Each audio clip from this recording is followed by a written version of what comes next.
Il disait toujours oui.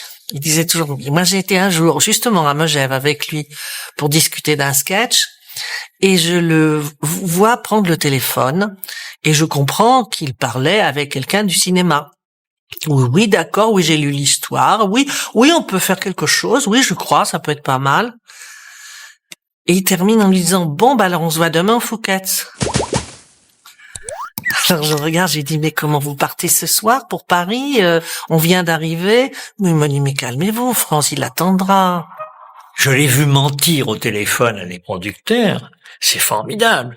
Je savais qu'il n'avait pas commencé un scénario. Il disait, voilà, j'en suis à la page 84. J'ai peur d'être trop long, il disait. Il n'avait pas écrit un mot encore. C'était formidable. C'est une espèce de mensonge éhonté.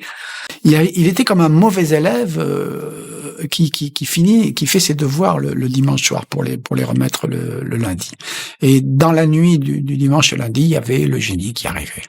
Ça, c'était formidable. Mais moi, je pense qu'il avait besoin de cette pression. Je dis, bah, écoute, on commence à travailler quand veux-tu? Il m'a dit, bah, écoute, veux-tu qu'on commence lundi? Oui, bah, d'accord. À quelle heure veux-tu? Il m'a dit, bah, travailler en après-midi, vers 4 heures, je viens. Je dis, voilà, quoi. Je ne l'ai jamais revu.